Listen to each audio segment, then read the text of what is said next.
You know, everything you see and touch, I mean everything, from the device you're watching this on to the very ground beneath your feet, it's all built from the same set of basic ingredients, the elements. Today, we're going to dive into the two great families that split up this elemental world, metals and nonmetals. Let's get right into it. But first, let me start with a little bit of a head-scratcher. How is it possible that the exact same element, carbon, can form a diamond, literally the hardest natural thing we know of, and also form graphite, which is so soft to use it to write with a pencil? I mean, that sounds completely contradictory, doesn't it? Well, the key to unlocking that carbon puzzle, and so much more, is found in this fundamental split.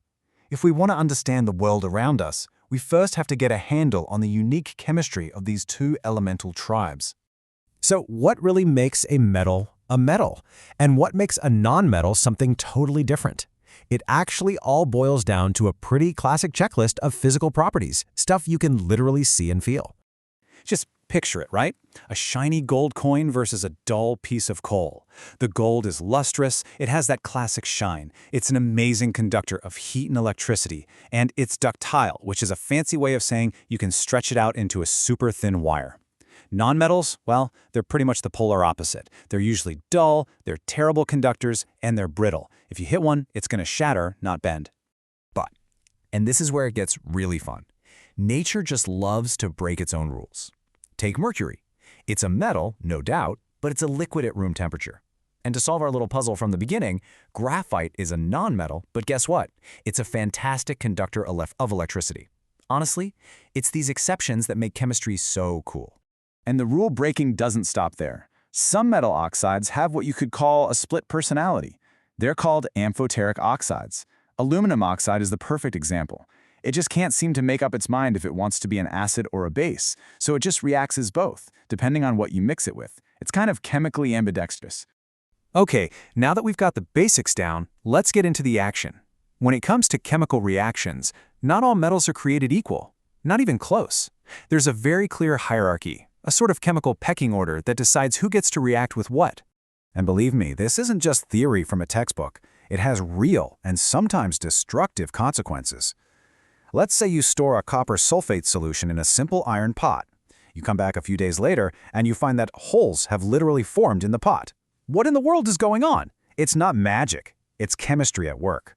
The answer to our leaky pot mystery is something called the reactivity series. Think of it like a ranking, a league table for metals that lists them from the most reactive to the least reactive.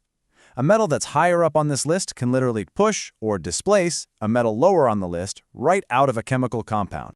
And here it is, the league table itself.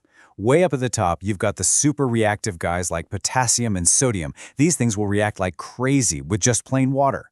In the middle, you find our everyday workhorse metals like iron and zinc. And way down at the bottom, you've got the unreactive, noble metals like gold.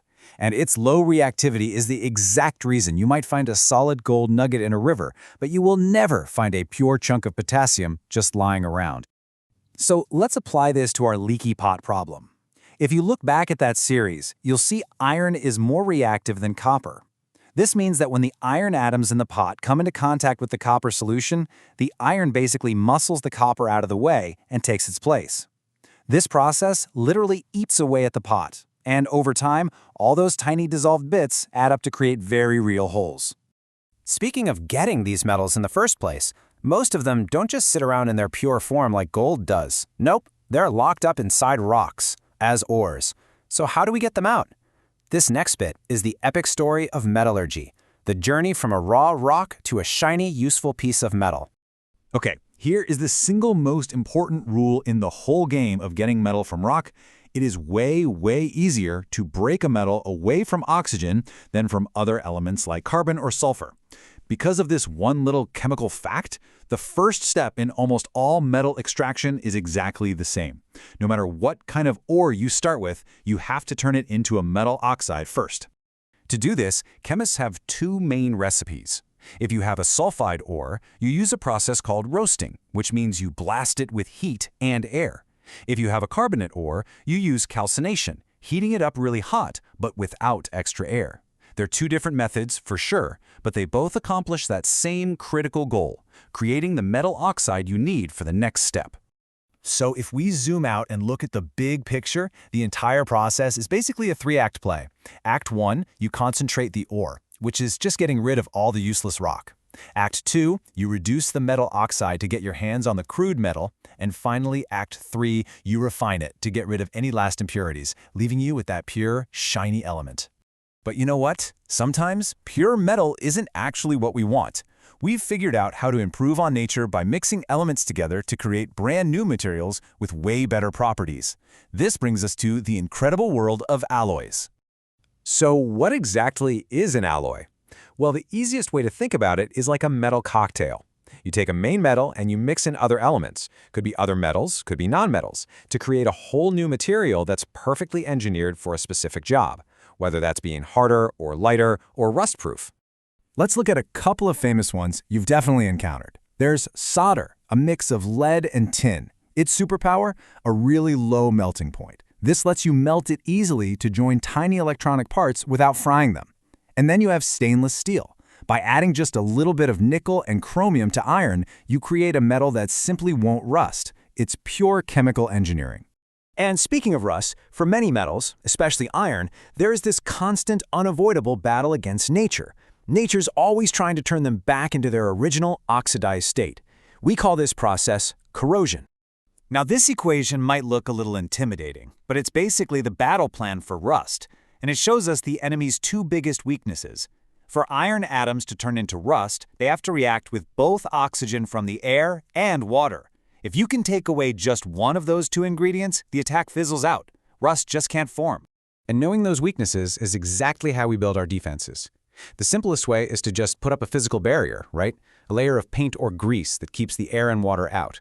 We've already seen how alloying creates rust-proof stainless steel, but there's another really clever technique called galvanization. Galvanization is where you coat a piece of iron with a thin layer of zinc. So why zinc? Well, remember our reactivity series? Zinc is more reactive than iron. So what that means is if that coating ever gets scratched, the zinc will corrode first, basically sacrificing itself to protect the iron underneath. It's like a chemical bodyguard for the steel. It's brilliant.